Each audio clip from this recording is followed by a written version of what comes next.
Hace milenios, bajo el implacable sol del desierto africano, se alzaba una civilización de esplendor incomparable, el antiguo Egipto. Pirámides que arañaban el cielo, templos majestuosos y una cultura rica en misterios y deidades. Pero tras toda esta grandeza se extendía una densa sombra, una sombra de opresión y desesperación que cubría las vidas de un pueblo esclavizado, cuyos gritos silenciosos se elevaban al cielo, clamando por una justicia que parecía no llegar nunca. Este imperio, cuyo poder parecía eterno, estaba a punto de colisionar con una fuerza que ni siquiera los faraones, considerados dioses vivientes, podían comprender ni controlar. Los hebreos, antes bien recibidos, eran ahora meros instrumentos de la megalomanía del faraón.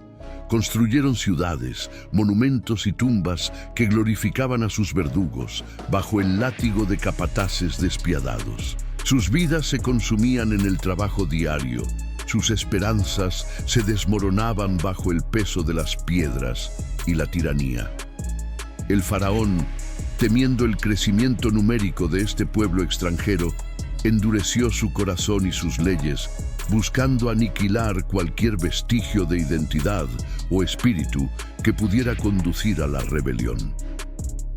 La crueldad no era solo una política, era una herramienta para quebrantar el alma de toda una nación. En medio de esta oscuridad, los susurros de una antigua profecía resonaban entre las chozas de barro, la promesa de un libertador. Un hombre que emergería de las aguas, ungido para desafiar el poder absoluto de Egipto y guiar a su pueblo fuera del cautiverio. Pero ¿cómo podría un solo individuo, nacido en la esclavitud, enfrentarse al imperio más poderoso de la tierra? La esperanza era una llama frágil, casi imperceptible, que se negaba obstinadamente a extinguirse en los corazones más resilientes, alimentada por las historias de un solo Dios, diferente de las innumerables deidades egipcias. La tiranía faraónica, por brutal que fuera, no fue accidental. Formaba parte de un intrincado entramado cósmico, donde fuerzas divinas se movían entre bastidores, preparando el escenario para acontecimientos que trascenderían la comprensión humana. Cada latigazo, cada lágrima derramada, cada suspiro de desesperación de los hebreos era un catalizador, una plegaria tácita que resonaba en los reinos celestiales. Egipto, en su arrogancia y autosuficiencia, estaba a punto de convertirse en el escenario de la mayor demostración de poder sobrenatural jamás presenciada por la humanidad. Una confrontación entre la voluntad de un hombre y la soberanía de un Dios. Este es el preludio de una saga épica, donde la fe chocará con la tiranía y los milagros desafiarán la lógica. Es la historia del despertar de un profeta, nacido en el corazón de la opresión, destinado a ser la voz de un pueblo y el instrumento de una liberación que cambiaría para siempre el curso de la historia. Prepárate para adentrarte en los misterios del antiguo Egipto, los secretos de la esclavitud y la inquebrantable promesa de un libertador, mientras el viaje de Moisés y los sucesos sobrenaturales que le siguen están a punto de ser revelados. La sombra de la muerte se cernía sobre cada hogar hebreo, un decreto cruel que buscaba extinguir la llama de la esperanza en un pueblo oprimido. Fue en esta escena de desesperación que una mujer, Jocabed, desafió la tiranía con un acto de amor inquebrantable. Dio a luz a un niño y al verlo percibió algo extraordinario en él, una luz inextinguible. Durante 3 meses lo ocultó, cada aliento un riesgo, cada llanto ahogado un secreto guardado con su vida, mientras las fuerzas divinas tejían un destino invisible tras el velo del miedo. Pero la casa, por muy bien custodiada que estuviera, no podía contener al futuro libertador indefinidamente. Con el corazón roto, Jocabed tomó una decisión que resonaría a través de los siglos: construir un arca de juncos, calafateada con betún y brea, y depositar a su hijo en las aguas del Nilo. No fue abandono, sino un grito silencioso al cosmos, una rendición a la providencia en medio de la desesperación. El río, que una vez había sido instrumento de muerte para tantos bebés hebreos, ahora se convertía en la improbable ruta de salvación para uno. La cesta flotaba, una pequeña barca de esperanza, hasta que los ojos de la hija del faraón la divisaron entre los juncos. El llanto de un niño rompió el silencio de la tarde egipcia, y al abrir el arca, la princesa encontró a un bebé hebreo, llorando, indefenso. Una oleada de compasión, un sentimiento que trascendía el odio de su padre, la invadió. En ese momento, la ironía del destino se reveló. La propia realeza egipcia, artífice de la opresión, rescataba al futuro destructor de su imperio, inconsciente de la profundidad del designio divino. Miriam, la hermana mayor de Moisés, quien observaba desde lejos con la valentía de su juventud, vio la oportunidad y se acercó. Con notable astucia, se ofreció a buscar una nodriza hebrea para el bebé, asegurándose de que su propia madre pudiera amamantarlo y cuidarlo durante sus primeros años, bajo la protección y el pago de la princesa. Así, Moisés se nutrió no solo de la leche materna, sino también de la ironía del destino, creciendo en los brazos de su madre biológica, con la aprobación y el apoyo de la familia que deseaba la extinción de su pueblo. Criado en la opulencia de la corte del faraón, Moisés tuvo acceso a la mejor educación, a los mejores maestros, a las estrategias militares y a la sabiduría del imperio más poderoso de su época. Aprendió los secretos del poder, el arte de la diplomacia y las complejidades de la cultura egipcia, todos cruciales para su futura misión. Sin embargo, tras el brillo de la realeza, se sembró y alimentó la semilla de su verdadera identidad, la de su pueblo esclavizado. Esta doble vida, esta herencia dividida, preparó el terreno fértil para una profunda crisis de identidad, un despertar que sacudiría no solo su vida, sino el curso de la historia. La opresión egipcia no era solo una amenaza externa, corroía el alma de Moisés desde dentro. Presenciar la brutalidad contra su pueblo, los hebreos, encendió una indignación que apenas pudo contener. Un día fatídico, la visión de un egipcio azotando sin piedad a un esclavo hebreo rompió el límite de su paciencia. En un impulso irreflexivo, impulsado por una furia ancestral y un renovado sentido de la justicia, Moisés intervino. El golpe fue fatal. El cuerpo del egipcio cayó, silenciando el látigo, pero resonando un grito de terror en la conciencia de Moisés. La sangre en sus manos no era solo la de un opresor, era el sello de un destino irrevocable. El acto, perpetrado en plena noche en el desierto, no permaneció en secreto por mucho tiempo. Los rumores de la corte, la furia del faraón al descubrir el crimen de su hijo adoptivo, transformaron el palacio dorado en una jaula de amenazas. Ya no había lugar para Moisés en Egipto. La huida se convirtió en su única opción. Un exilio autoimpuesto a las vastas e implacables arenas del desierto. Dejando atrás el esplendor y el poder, abrazó la incertidumbre. Cada paso, una renuncia a su pasado principesco. Cada grano de arena, un recordatorio de su nueva condición de fugitivo. El viaje lo llevaría lejos, a un futuro desconocido e incierto.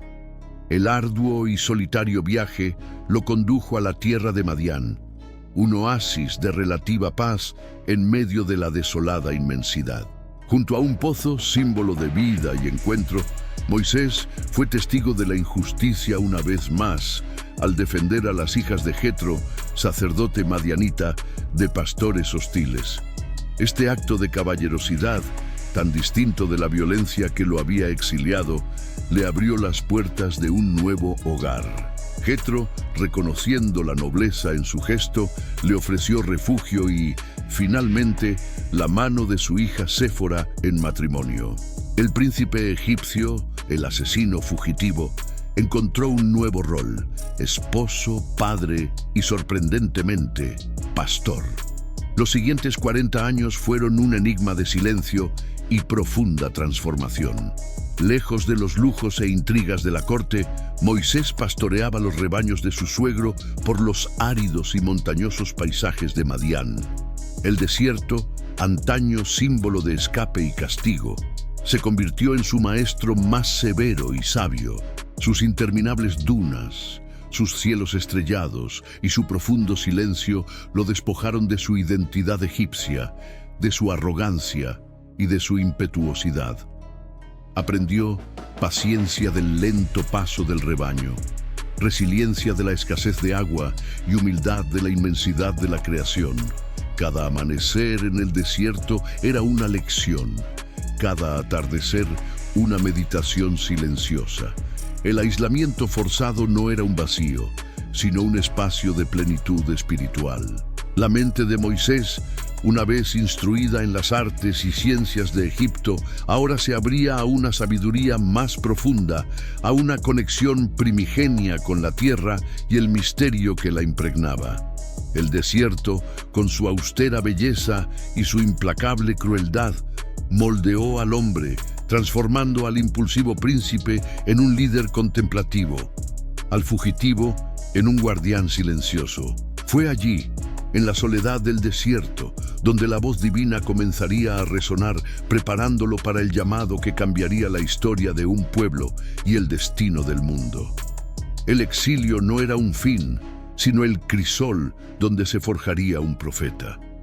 El implacable sol del desierto de Madián caía a plomo sobre la tierra, pero Moisés, ahora pastor, encontró un ritmo de vida diferente, lejos de los palacios egipcios y los ecos de su violento pasado. 40 años habían transcurrido desde su huida, transformándolo en un hombre del desierto, guardián de rebaños y de un silencio que parecía eterno. Pastoreaba las ovejas de su suegro Jetro en las áridas laderas del monte Horeb, cuando algo inusual le llamó la atención. Un arbusto, en medio del desolado paisaje, ardía. Las llamas danzaban en sus ramas, pero, curiosamente, la planta no se consumía. No había humo, solo el intenso resplandor de un fuego que desafiaba la lógica de la naturaleza. Curioso, Moisés se desvió de su camino para investigar este inexplicable fenómeno. Me acercaré a ver este gran espectáculo, pensó. ¿Por qué no arde el arbusto? Al acercarse, una voz profunda y resonante surgió de en medio del fuego, llamándolo por su nombre. Moisés, Moisés. El pastor tembló, sintiendo una presencia abrumadora. No te acerques más, ordenó la voz. Quítate las sandalias, porque el lugar donde estás es tierra santa. Con el corazón palpitante, Moisés obedeció, cubriéndose el rostro, pues temía mirar a Dios. Entonces la voz continuó, revelando una misión de proporciones cósmicas. He visto la miseria de mi pueblo en Egipto. Los he oído clamar a causa de sus capataces y me preocupa su sufrimiento. Por eso he descendido para rescatarlos de la mano de los egipcios y sacarlos de esa tierra a una tierra buena y espaciosa, una tierra que emana leche y miel. Ahora pues, ven, te envío al faraón para que saques a mi pueblo, los israelitas, de Egipto. Moisés, el hombre que había huido de Egipto, el humilde pastor, sintió un inmenso peso sobre él. ¿Quién soy yo para ir al faraón y sacar a los hijos de Israel de Egipto?, balbuceó, con la voz cargada de duda e incredulidad. Era un fugitivo, un asesino, no un libertador. ¿Cómo podría él, un hombre de lengua pesada, enfrentarse al poder del imperio más temible de la tierra? La respuesta divina llegó, no como una reprimenda, sino como una revelación que resonaría por la eternidad. Yo estaré contigo, y esta será la señal para ti de que fui yo quien te envió. Cuando saques al pueblo de Egipto, me adorarás en este monte. Moisés, aún perplejo, preguntó, Si voy a los israelitas y les digo, el Dios de sus padres me ha enviado a ustedes, y me preguntan, ¿cuál es su nombre? ¿Qué les responderé? Y Dios reveló su nombre más sagrado, la esencia de su existencia. Yo soy el que soy. Di a los hijos de Israel, yo soy me ha enviado a vosotros. Ese nombre, Yahshua, el tetragramaton, era más que una identificación. Era una afirmación de autoexistencia, de eternidad, de fidelidad inquebrantable. Era la promesa de una presencia constante, un poder que trasciende el tiempo y el espacio, la garantía de que aquel que es estaba con él. La vacilación de Moisés comenzó a dar paso a un asombro reverente y a la comprensión de la magnitud de la tarea. El nombre revelado no era un simple sonido, sino el fundamento mismo de la realidad, la fuente de todo ser. Con este nombre y la promesa de que Dios mismo caminaría delante de él, Moisés aceptó la carga. La zarza ardiente ya no era una curiosidad, sino la puerta a una nueva era, y Moisés, el pastor, estaba a punto de convertirse en el instrumento de la liberación divina, llevando consigo el misterio y el poder del nombre inefable. El desierto, escenario de su transformación, se extendía ahora como un puente hacia un pasado que Moisés jamás pensó que volvería a visitar. Junto a Aarón, su hermano y portavoz, regresó a las tierras del Nilo, con el corazón apesadumbrado por el recuerdo de la opresión, pero impulsado por un innegable mandato divino. La voz de la zarza ardiente aún resonaba en su alma, una llamada ineludible. Egipto, la tierra de su crianza y su exilio, lo esperaba, inmerso en su propia gloria y oscuridad, ajeno a la tormenta que se avecinaba en la orilla del desierto. Entrar al palacio del faraón fue un choque de mundos. El esplendor dorado y los imponentes jeroglíficos contrastaban brutalmente con la sencillez de sus vestimentas de pastor. El faraón, sentado en su trono de incuestionable majestad, observaba a los dos hermanos con una mezcla de curiosidad y desdén. ¿Quiénes eran estos hombres que se atrevían a perturbar la paz de su reino? Aarón, con voz firme y resonante, pronunció las palabras que el Señor le había dictado. Así dice el Señor, Dios de Israel, deja ir a mi pueblo para que me celebre una fiesta en el desierto. Un tenso silencio se cernía sobre el aire. El faraón, con una sonrisa irónica, cuestionó la autoridad tras tal exigencia. ¿Quién es el Señor para que yo obedezca su voz y deje ir a Israel? No conozco al Señor, ni dejaré ir a Israel. La negativa fue clara, la afrenta directa. Fue entonces cuando Moisés, bajo la atenta mirada de todos, arrojó la vara de Aarón al suelo.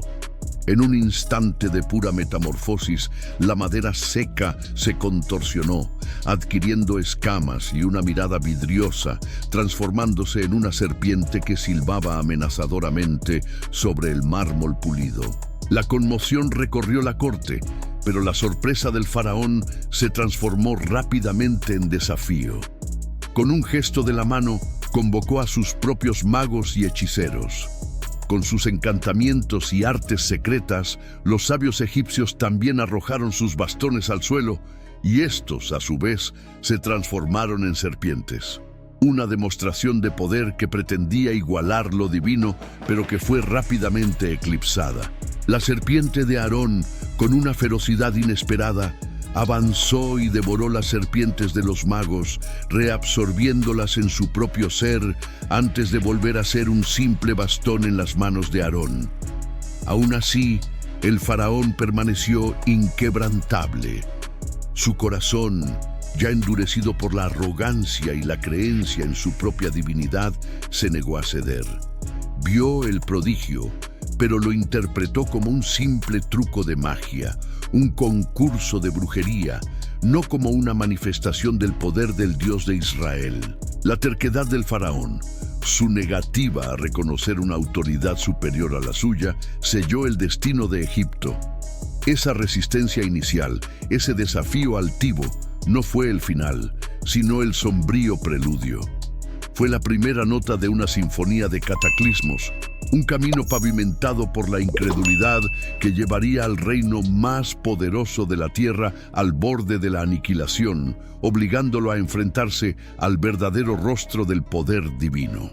La obstinada negativa del faraón, con su voluntad endurecida tras el enfrentamiento inicial, selló el destino de Egipto.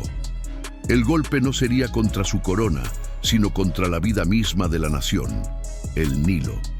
En aquella fatídica mañana, el río, que durante milenios había nutrido una magnífica civilización, fue azotado por una plaga devastadora. Moisés y Aarón, siguiendo el mandato divino, extendieron sus varas sobre las aguas. En un instante aterrador, la maravilla azul verdosa se transformó en un torrente escarlata, denso y amenazante, un sombrío presagio de desesperación. No fue un simple cambio de color, sino una profanación total. Las aguas del Nilo, sus canales, embalses y cada embarcación se convirtieron en sangre. El dulce y metálico olor a muerte comenzó a impregnar el aire. Los peces, antes abundantes, agonizaban y flotaban sin vida en la superficie. Sus cuerpos hinchados contribuían a la macabra escena.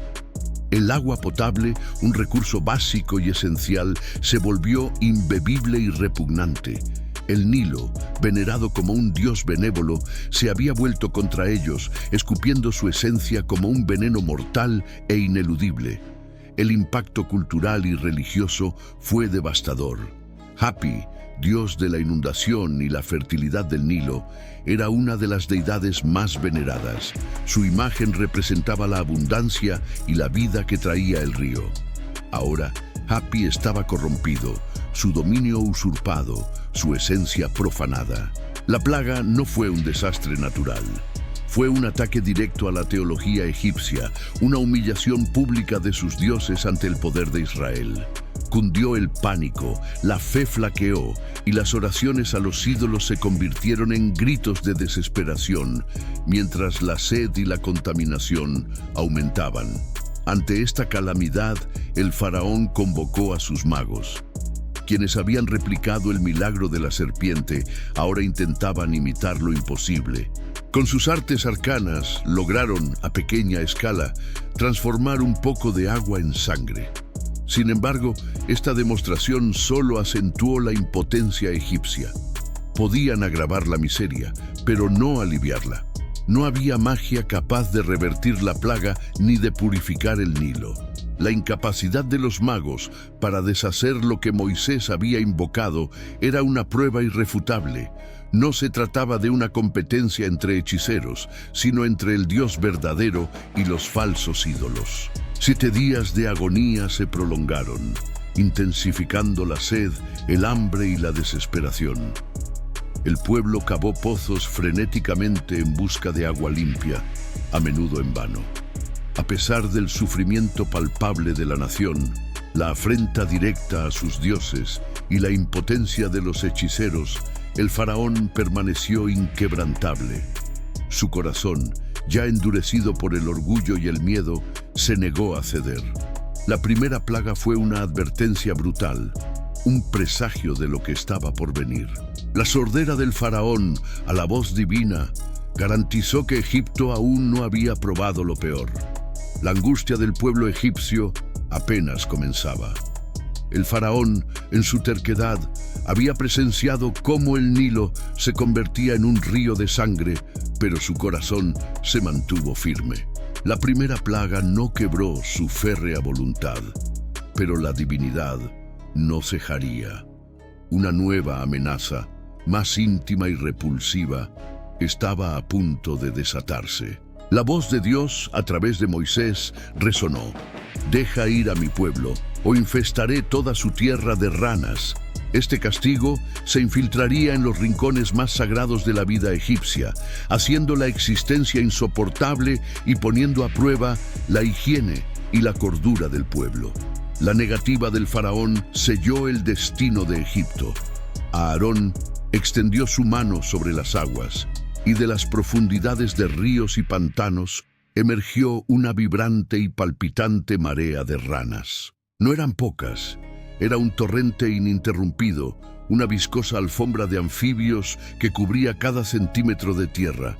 Saltaban por todas partes, en una cacofonía constante y húmeda, invadiendo campos, calles y mercados.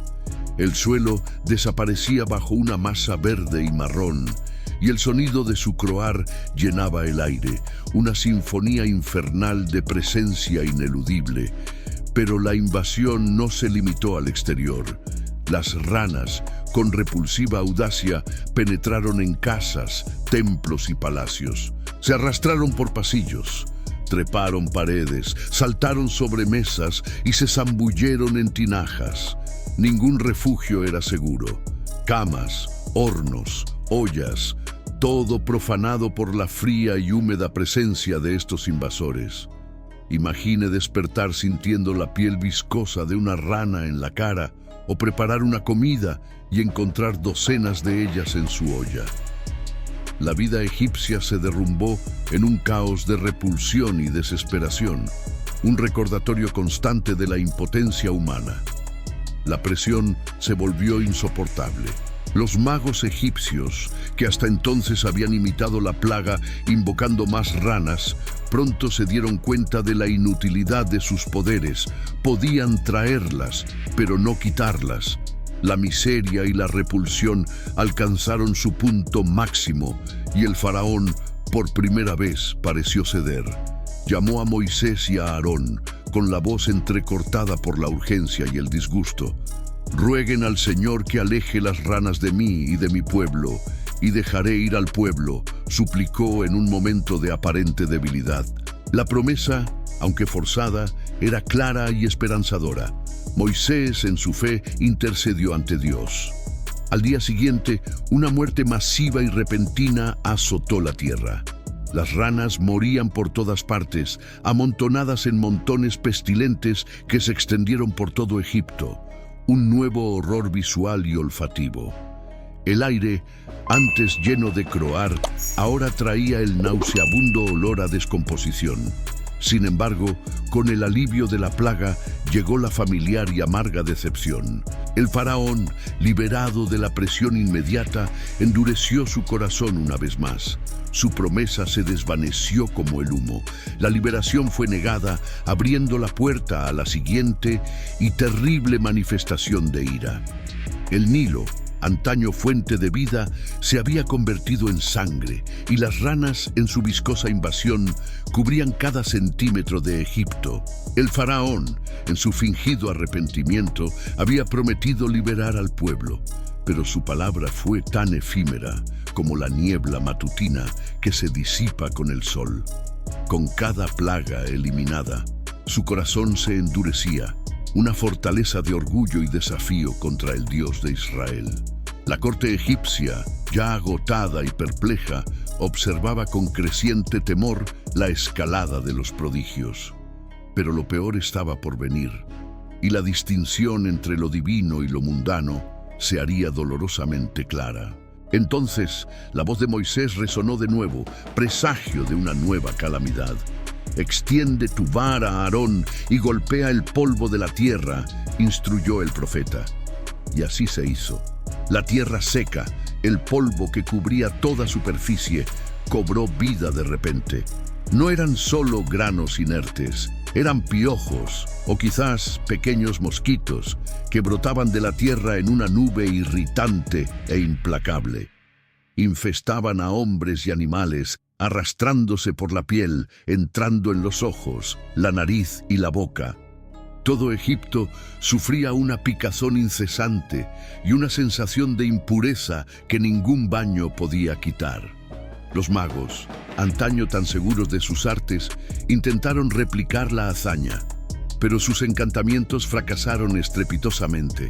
El polvo permaneció inerte bajo sus manos. Con rostros pálidos y hombros caídos, finalmente confesaron al faraón: «Es el dedo de Dios». Pero ni siquiera esta admisión de impotencia y el reconocimiento de la intervención divina bastaron para quebrantar la obstinación del monarca. Su corazón permaneció como una roca impenetrable. La distinción divina, hasta entonces sutil, estaba a punto de manifestarse innegablemente.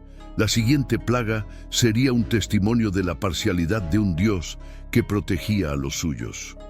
Moisés advirtió al faraón: si no liberaba al pueblo, Egipto sería invadido por enjambres de moscas. Y así sucedió.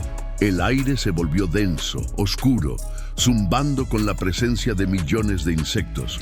Moscas de todo tipo, moscas comunes, tábanos, moscas picadoras, cubrían casas, palacios, campos, ríos. Asfixiaban la vida, posándose en la comida, en los rostros, en cada grieta y hendidura. La belleza de Egipto quedó desfigurada, su prosperidad amenazada. El hedor y la confusión eran insoportables. Sin embargo, había un lugar donde el zumbido infernal no llegaba, donde la oscuridad de las alas no se extendía. En la tierra de Gosén, donde habitaban los israelitas, no había ni una sola mosca.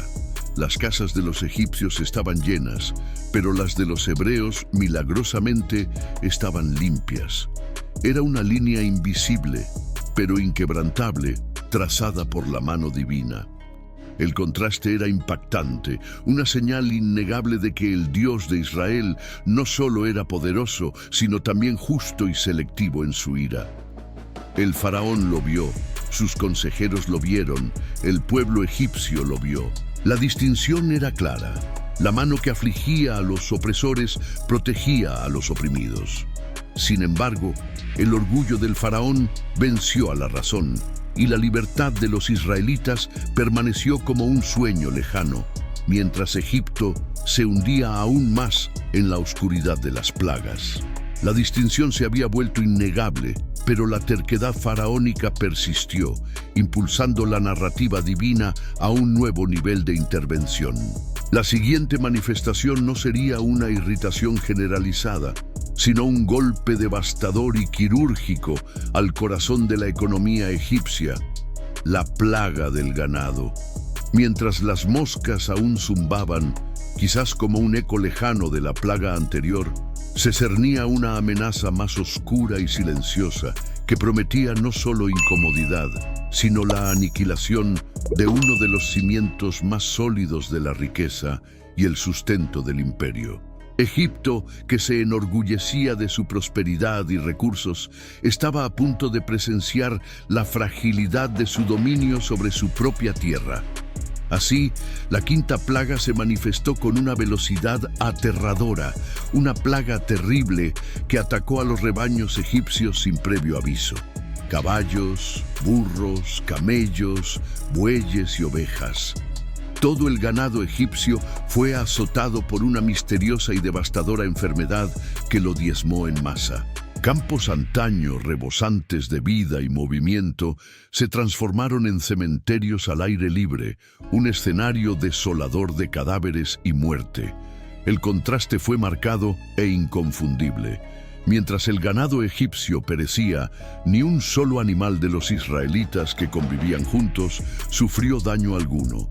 Una vez más, la línea divisoria entre los pueblos fue trazada por el poder de la prueba invisible e irrefutable de la parcialidad y la soberanía que el faraón se negaba a reconocer. El simbolismo de esta plaga fue profundo e intencional, un ataque directo a los cimientos de la fe egipcia. Apis, el toro sagrado, era venerado como la encarnación divina de la fertilidad y la fuerza, mientras que Hathor, la diosa vaca, representaba la maternidad y la alegría. Al destruir el ganado, Yahvé no solo desmanteló la economía, sino que también desmoralizó a los mismos dioses que los egipcios creían que protegían su prosperidad y la vida animal. El faraón, cegado por su propia arrogancia, ignoró la clara señal de que sus dioses eran impotentes ante el poder de Moisés y el Dios de Israel, creando las condiciones para un sufrimiento aún mayor. Con la tierra aún humeante por la plaga del ganado, la ira divina se manifestó de una manera aún más personal y conmovedora. la sexta plaga, las úlceras purulentas. Moisés, bajo la instrucción divina, tomó un puñado de cenizas de horno y las arrojó al cielo. Como polvo invisible, se extendió por todo Egipto, y dondequiera que tocaba, se transformaba en dolorosas y purulentas llagas que afligían a hombres y animales. Nadie se salvó, ni siquiera los magos egipcios, que previamente habían intentado imitar los milagros de Moisés. Ahora apenas soportaban el dolor, incapaces siquiera de estar ante el profeta, con el rostro desfigurado por el sufrimiento. Esta plaga de úlceras era una afrenta directa a los dioses egipcios de la curación y la medicina, como Imhotep y Sekhmet, la diosa leona a menudo asociada con la enfermedad y la curación. Sus sacerdotes y seguidores, que se jactaban de su conocimiento y poder sobre la salud, se encontraban ahora sumidos en la agonía, sin remedio ni alivio. La incapacidad de los magos para practicar sus artes o curarse a sí mismos era la prueba definitiva de su impotencia. El faraón, a pesar de ver a su pueblo e incluso a sus propios consejeros languidecer en el sufrimiento, persistió en su terquedad, sellando el destino de su imperio y asegurando que las calamidades se volvieran aún más grandes y terribles. El aire, ya cargado con el olor a muerte y desesperación de las plagas anteriores, se volvió aún más denso y opresivo. Una extraña quietud se cernía sobre Egipto, un silencio que presagiaba un terror como nunca antes habían presenciado. Moisés, con su voz cargada de innegable autoridad divina, alzó su bastón al cielo y el firmamento respondió. No fue un trueno cualquiera ni una lluvia suave. Lo que siguió fue una manifestación de poder divino tan abrumadora que desafió toda comprensión humana, la tormenta de fuego y hielo. Primero, un rugido lejano, como el de 1000 leones hambrientos. Luego, el cielo se oscureció, no con nubes de polvo ni moscas, sino con una oscuridad opresiva, presagio de algo cataclísmico. Un relámpago atravesó la oscuridad, pero no eran los típicos destellos azules. Eran llamas danzantes que serpenteaban entre densas nubes. Y entonces comenzó. No era lluvia, sino granizo. Granizos del tamaño de un puño, mezclados con ráfagas de fuego, caían del cielo con una furia indescriptible e implacable.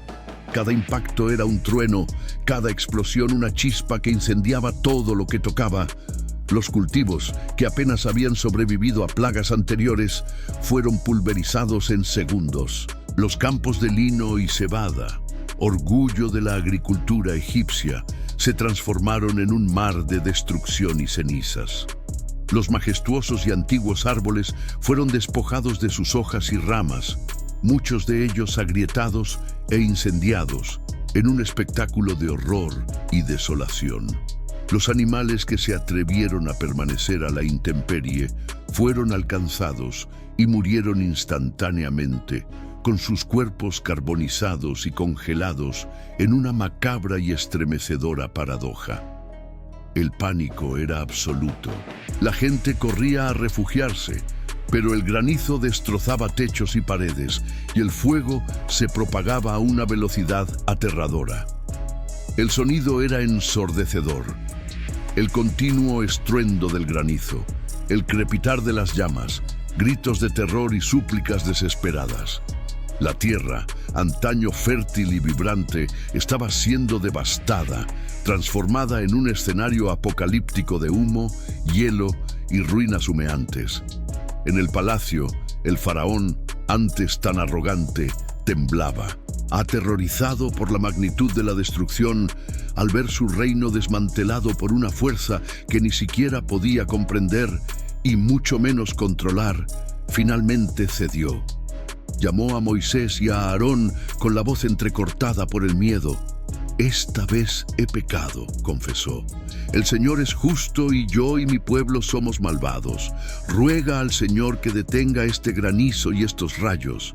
Te dejaré ir y no permanecerás más tiempo». Y así la tormenta cesó. El cielo se abrió y un silencio sepulcral descendió sobre la tierra devastada. El aire estaba despejado, pero el olor a humo y la visión de la destrucción eran un sombrío testimonio de lo sucedido. Pero, como siempre, la promesa del faraón fue tan efímera como la amenaza inmediata. Con la tormenta amainada, con el peligro evitado, su obstinación, en lugar de disminuir, se fortaleció.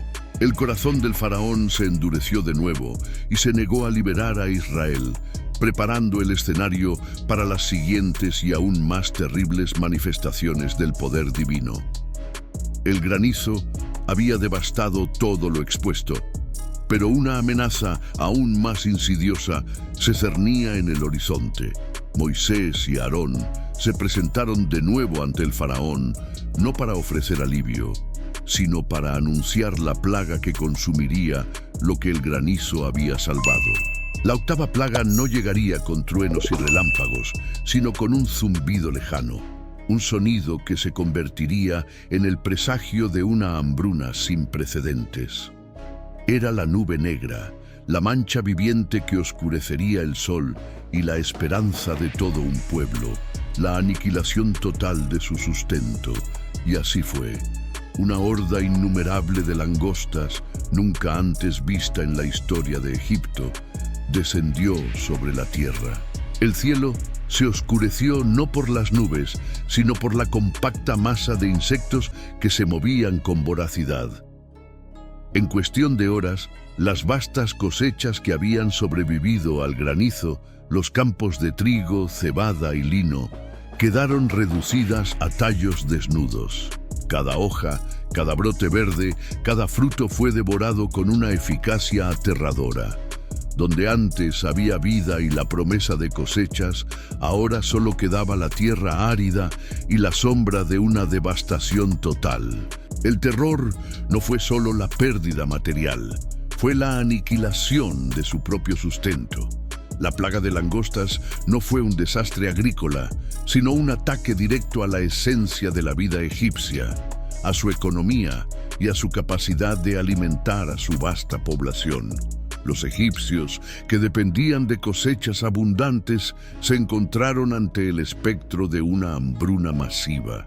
El faraón, por primera vez, pareció verdaderamente conmocionado, no solo por la destrucción, sino al comprender que la plaga era un juicio cada vez más profundo.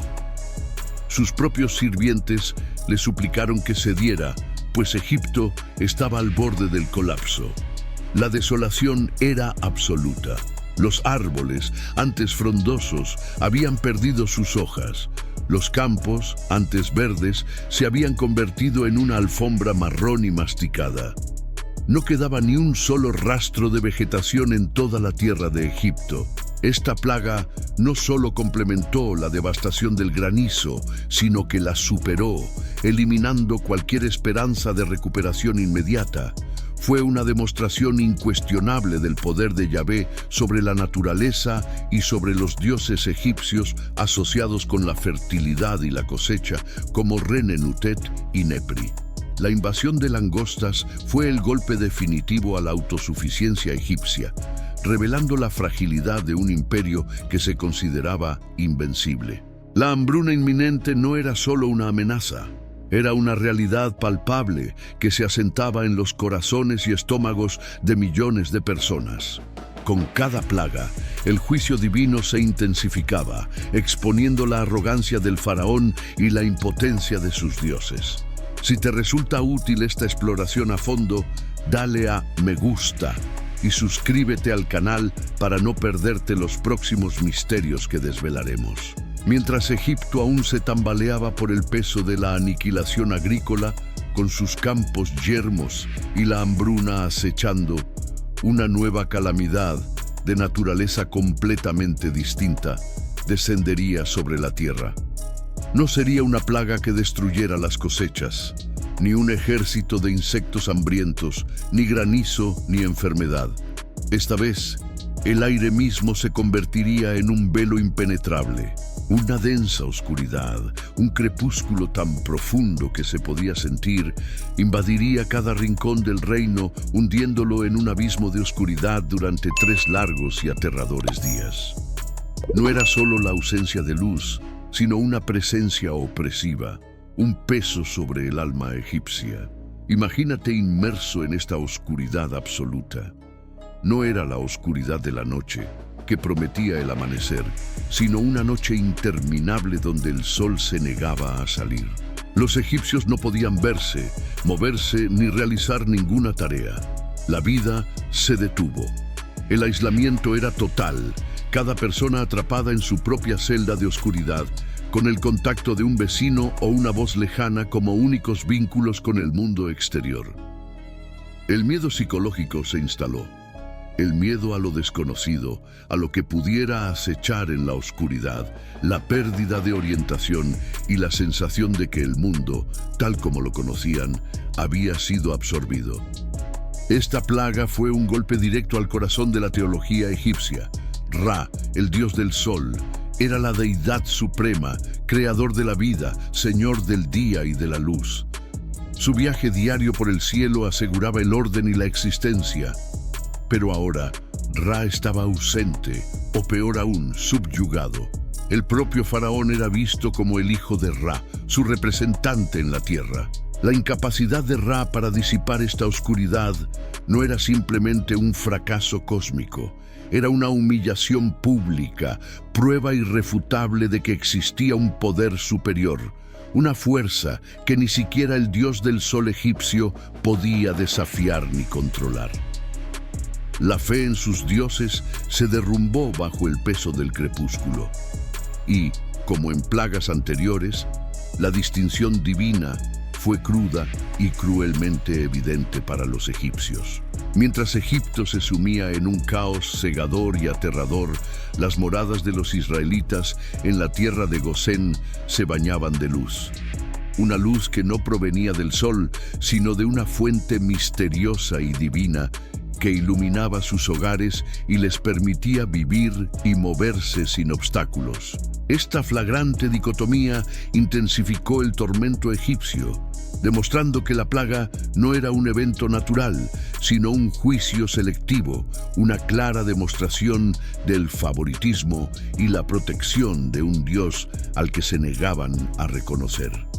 La oscuridad palpable no era un simple castigo, era una preparación, un siniestro preludio de lo que estaba por venir. Quebrantó el espíritu de los egipcios de una manera que la destrucción física no lo había hecho, corroyendo su cordura y su fe. El faraón, en su ciega obstinación, había empujado a su pueblo a este precipicio de desesperación, y ahora, en el silencio y la quietud de la oscuridad, Egipto aguardaba, impotente, el inevitable clímax. La 9ª plaga selló su destino, convirtiendo el siguiente y último acto de la narrativa en una conclusión inevitable y terriblemente definitiva, un punto de no retorno que ni siquiera la más grande de las deidades egipcias pudo prever o evitar. La oscuridad, densa y opresiva, finalmente se disipó, pero no trajo alivio. Al contrario, solo reveló la inminencia de un terror aún mayor, la plaga final, la más devastadora de todas, prometida por un Dios que no se doblegó ante la obstinación humana. Moisés, con la voz ahogada por la urgencia divina, ya había pronunciado la última y sombría advertencia al faraón.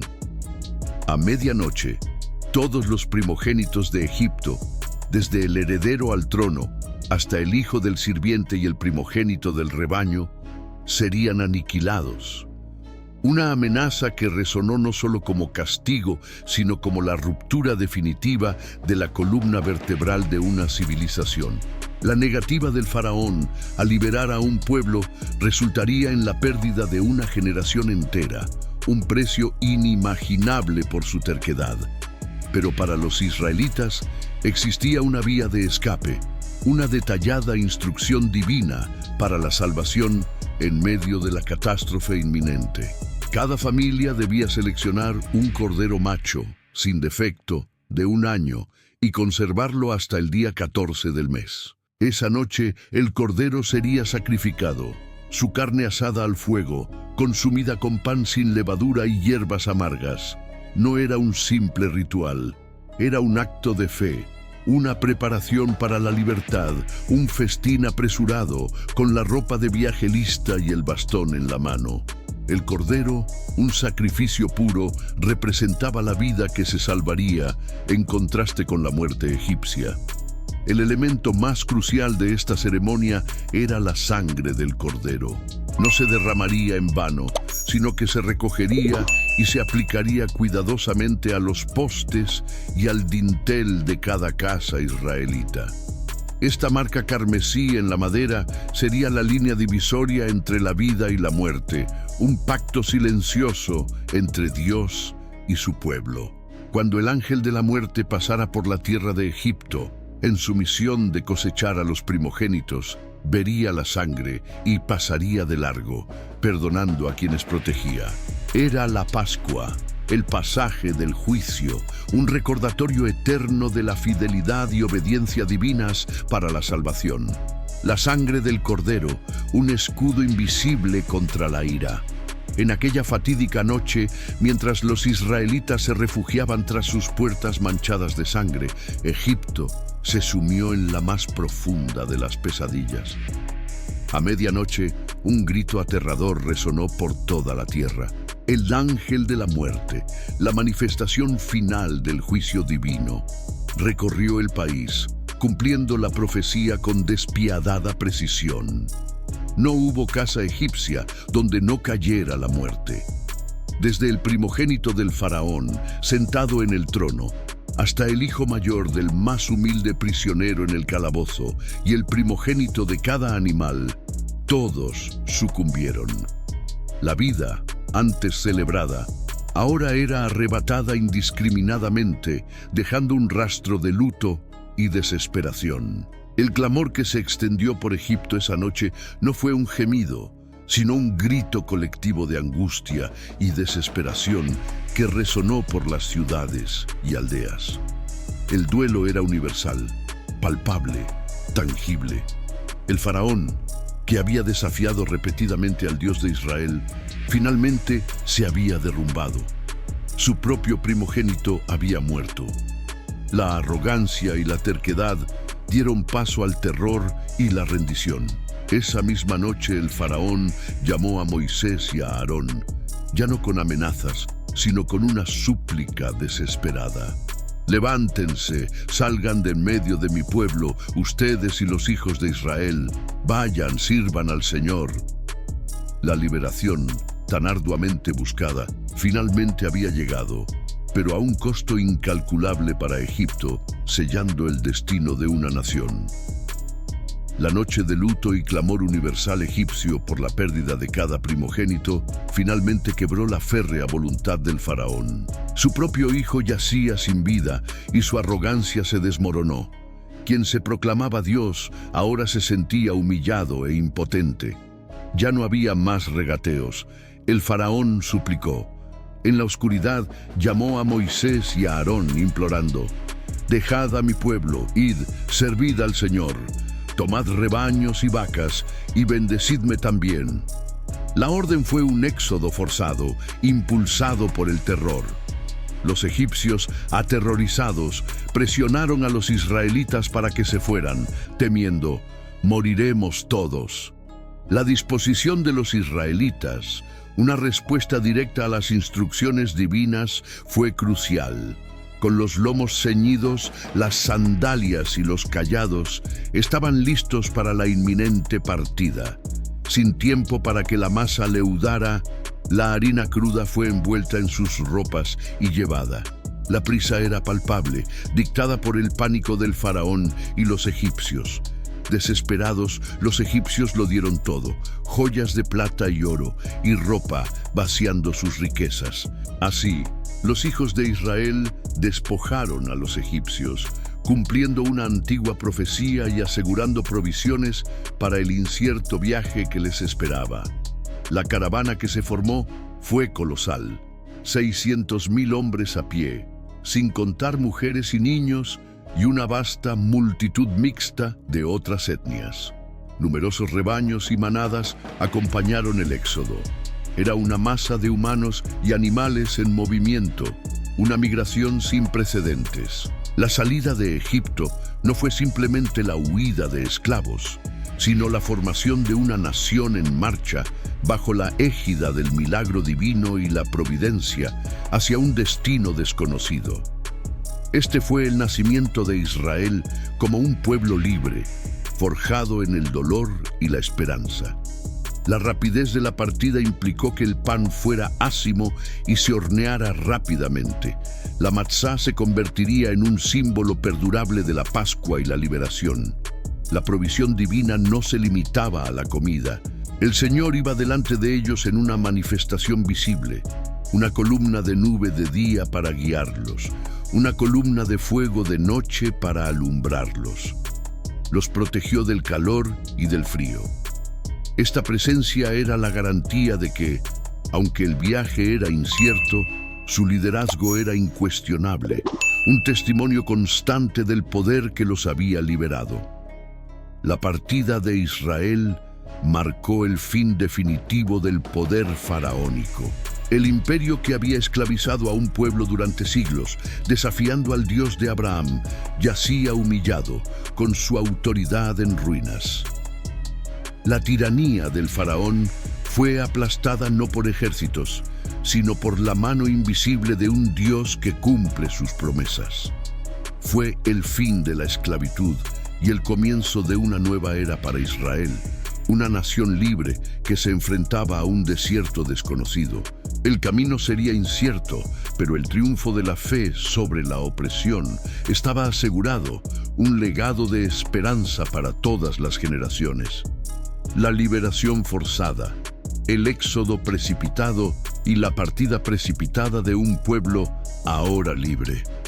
El grito de luto aún resonaba en los valles del Nilo cuando el faraón, quebrantado en su orgullo y poder, finalmente cedió. En la oscuridad de aquella fatídica noche, los israelitas, marcados y protegidos, fueron expulsados de la tierra que los había esclavizado. No se marcharon con las manos vacías. Los egipcios, aterrorizados, les dieron oro, plata y ropa, casi rogándoles que se fueran. Era el botín de los opresores, la compensación divina. La columna de fuego y nube los aguardaba, una guía misteriosa para un viaje divinamente orquestado. Las 10 plagas, sin embargo, fueron más que catástrofes sobrenaturales. Representaron un choque cósmico, una manifestación visceral de la justicia y la soberanía divinas. Cada azote golpeó directamente al panteón egipcio, deconstruyendo su cosmovisión y la futilidad de sus creencias. El Nilo, venerado como Hapi y Osiris, se convirtió en sangre, un río de muerte y repulsión. El sol, la esencia de Ra, fue engullido por una oscuridad palpable, desafiando a la divinidad solar. Ranas, moscas, piojos, plagas del ganado, forúnculos, granizo y langostas desenmascararon la impotencia de dioses como Heket, Kepri, Set, Apis, Sekhmet, Nut y Serapia. Esta humillación de los dioses egipcios no fue una simple demostración de poder. Fue la base para la consolidación de la identidad de Israel. Al presenciar el triunfo de Yahvé sobre todas las deidades egipcias, los israelitas comprendieron la singularidad y el poder absoluto de aquel que los había elegido. Ya no eran esclavos, sino un pueblo soberano, elegido y apartado, con un destino y un propósito divinos. La Pascua, instituida en esa terrible noche, se convirtió en el rito central de su fe, un recordatorio perpetuo de liberación y un vínculo inquebrantable con la intervención divina. Sin embargo, los ecos de estas plagas no se perdieron en el desierto del Sinaí. Resuenan en las páginas de la profecía apocalíptica, especialmente en el Apocalipsis. Allí, las visiones de ríos convertidos en sangre, oscuridad cubriendo la tierra, plagas, pestilencia y muerte espiritual parecen una repetición amplificada de los juicios egipcios. Estos ecos no son meras repeticiones, sino advertencias cósmicas de que la justicia divina, aunque paciente, es inexorable. Nos recuerdan que la soberanía de Dios se extiende sobre la creación y el destino de las naciones, llevando la historia hacia un clímax donde la idolatría quedará expuesta. Así, el legado de las plagas trasciende el acontecimiento histórico, moldeando la fe y la comprensión de la intervención divina. Enseñan sobre un Dios que actúa en la historia, que libera a los oprimidos y juzga a los opresores. Son un preludio oscuro y profético del fin de los tiempos, una invitación a explorar los misterios de la justicia divina y sus advertencias. ¿Qué otros secretos y revelaciones aguardan a quienes se atreven a adentrarse en las profundidades de los temas bíblicos más oscuros y proféticos? E incluso después de todo eso, el faraón no se rindió. Algo más profundo estaba sucediendo. En el próximo episodio, comprenderás el momento exacto en que el corazón de Egipto cruzó el punto de no retorno.